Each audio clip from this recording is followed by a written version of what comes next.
Vamos con el capítulo 11 de Jeremías, vamos a ir leyendo y vamos a ir comentando. Comienza con un subtítulo que dice El pacto violado. Así que ya se darán cuenta de que no es algo bueno. Dice, palabra que vino de Jehová a Jeremías diciendo, oíd las palabras de este pacto y hablad a todo varón de Judá y a todo morador de Jerusalén. Bueno, acá estamos viendo entonces que la palabra era para los que vivían en Judá. Y les dirás tú, así dijo Jehová, Dios de Israel, maldito el varón que no obedeciere las palabras de este pacto, el cual mandé a vuestros padres el día que los saqué de la tierra de Egipto, del horno de hierro, diciéndoles, oíd mi voz y cumplid mis palabras, conforme a todo lo que os mando, y me seréis por pueblo, y yo seré a vosotros por Dios, para que confirme el juramento que hice a vuestros padres, que les daría la tierra que fluye leche y miel, como en este día. Y respondí y dije, amén, oh Jehová. Bueno, acá estamos viendo esta palabra hacia Jeremías, y Jeremías dijo, sí, bueno, está bien, lo voy a decir. ¿Qué pasa? Desde años atrás vino promesa de Dios para el pueblo cuando lo sacó de Egipto, cuando caminaron 40 años hacia la tierra prometida. Bueno, aquí vemos que los hijos del pueblo no hizo caso a este pacto que debía cumplirse sí o sí. Y bueno, ahora dice, Jehová me dijo, pregona todas estas palabras en las ciudades de Judá y en las calles de Jerusalén, diciendo, oíd las palabras de este pacto y ponedlas por obra. Es decir, cuando viene una palabra de Dios hacia nuestras vidas, en este caso hacia el pueblo de Israel, debían escucharlas y ponerlas por obra, no hacer como que, bueno, está bien, lo cumplo si quiero, si no quiero no, es para ciertas personas y para mí no, era ponerlo por obra. Dice versículo 7, porque solemnemente protesté a vuestros padres el día que les hice subir de la tierra de Egipto, amonestándoles desde temprano y sin cesar hasta el día de hoy, diciendo, oíd mi voz. Es decir, hubo una oportunidad tras otra oportunidad, desde ese momento hasta ahora, siempre hubo un escuchen lo que les estoy diciendo, la advertencia siempre estuvo. Pero, ¿qué pasó? No oyeron, ni inclinaron su oído, antes se fueron cada uno tras la imaginación de su malvado corazón. Aquí vemos, en esa imaginación entraron los ídolos, entraron en pensar en esto, en lo otro, en descansar en sus propias fuerzas y no en las de Dios, en descansar y pedir consejo a los ídolos que no iban a responderles en vez del Señor. Bueno, dice, por tanto, traeré sobre ellos todas las palabras de este pacto, el cual mandé que cumpliesen y no lo cumplieron. Y me dijo Jehová, conspiración se ha hallado entre los varones de Judá y entre los moradores de Jerusalén. Se han vuelto a las maldades de sus primeros padres, los cuales no quisieron escuchar mis palabras y se fueron tras dioses ajenos para servirles. La casa de Israel y la casa de Judá invalidaron mi pacto, el cual había yo concertado con sus padres. Acá está relatando cosas que ya hemos leído en capítulos anteriores, pero es como que cada vez se acerca más la sentencia de castigaré a todos. Y es más, leyendo esto, ni quedaría remanente de tanto castigo del Señor. Bueno, se han vuelto, bueno, yo ya leí, por tanto así ha dicho Jehová, he aquí yo traigo sobre ellos mal del que no podrán salir, y clamarán a mí, y no los oiré. E irán las ciudades de Judá y los moradores de Jerusalén, y clamarán a los dioses a quienes queman ellos incienso, los cuales no los podrán salvar en el tiempo de su mal. Es que en realidad nunca los pudieron salvar, porque eran dioses de mentira, de madera, de hierro. Nunca los pudieron salvar, menos ahora. Pero como que le iban a entender, como que iban a ver toda la destrucción, no servía para nada, como que iban a entender que eso no iba a servir para nada. Es que ahí va a ser como, era verdad, entonces como que... Tiene que llegar a eso, sí, para darse cuenta que la verdad lo que es el Señor. Sí, tal cual, pero ya sería demasiado tarde. Dice, porque según el número de tus ciudades fueron tus dioses, oh Judá, y según el número de tus calles, oh Jerusalén, pusiste los altares de ignominia, altares para ofrecer incienso a Baal. Es decir, había demasiados ídolos, habían muchos. Y acá da como un número, ¿no? Tanto como Habían tantos dioses como calles, es decir, había muchas calles, tantos dioses. Y acá cuando dice altares de ignominia, quiere decir que eran altares de vergüenza, altares de, bueno, lo que significa esta palabra, altar de vergüenza pública. Claro, era una vergüenza, porque como un hijo de Dios va a tener un altar y tantos altares a los dioses paganos, que tener altares de adoración hacia nuestro Dios.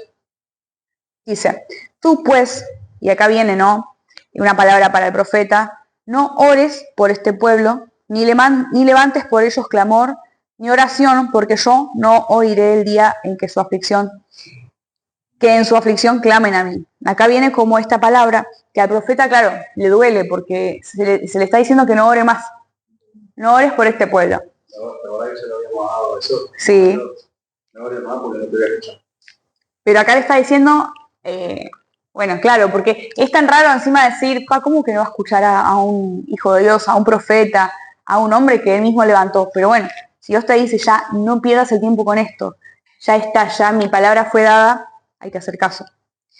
Dice, ¿qué derecho tiene mi amada en mi casa, habiendo hecho muchas abominaciones? ¿Crees que los sacrificios y las carnes santificadas de las víctimas pueden evitarte el castigo? ¿Puedes gloriarte de eso?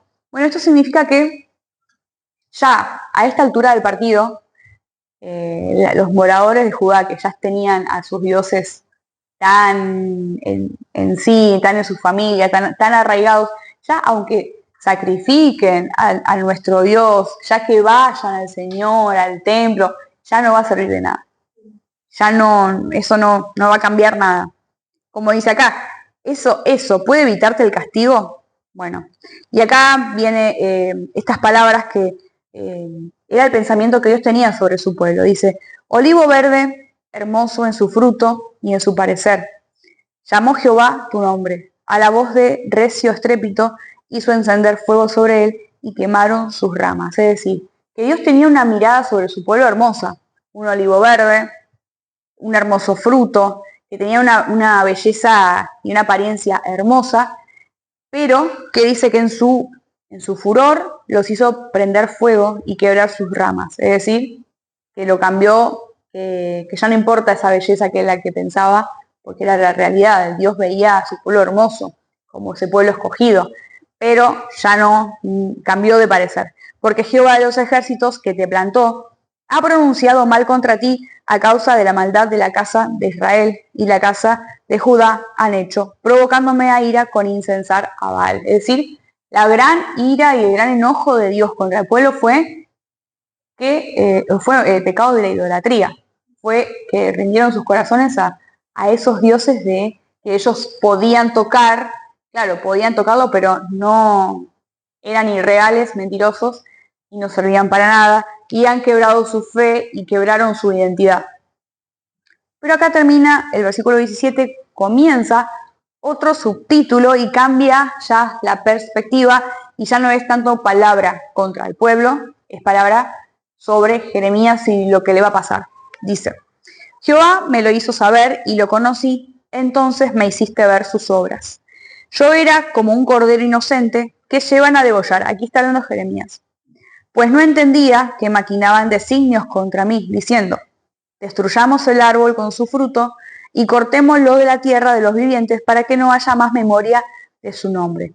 Como dice acá el subtítulo, complot contra Jeremías. Es decir, este profeta estaba dando palabra tras palabra de Dios y no lo querían escuchar. Entonces, ¿cuál era la mejor solución? Sacarlo de la ecuación, matarlo. Entonces estaban planeando. Dios le mostró, le reveló. Es decir, no es que Dios se enteró que estaban, no.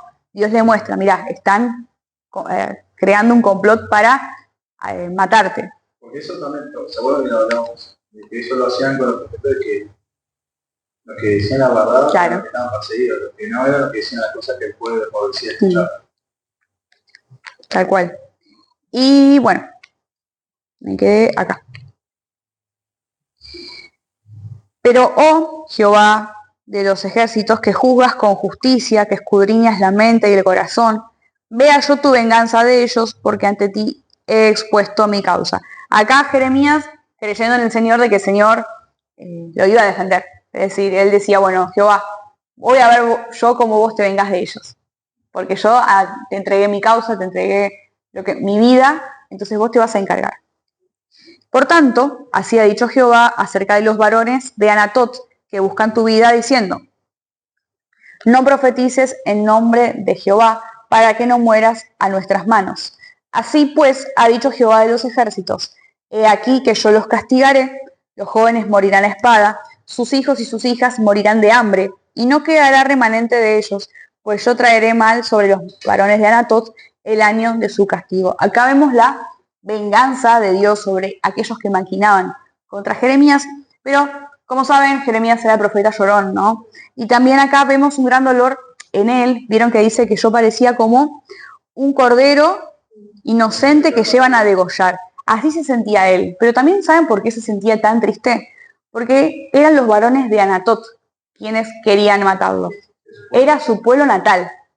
Entonces, más dolor todavía. El lugar donde él creció, donde él nació, ellos mismos lo querían matar. Entonces había como un dolor en lo ministerial, pero también un dolor personal, profundo, que mi propia gente me quiere sacar del medio, porque claro, no aguantan la palabra de Dios. Pero bueno, vemos cómo Dios se venga de ellos y no permite que sucedan estas cosas. ¿Por qué? Porque el profeta tenía un futuro y tenía más palabra para decir y para advertir al pueblo. Así que este ha sido el capítulo 11 de Jeremías.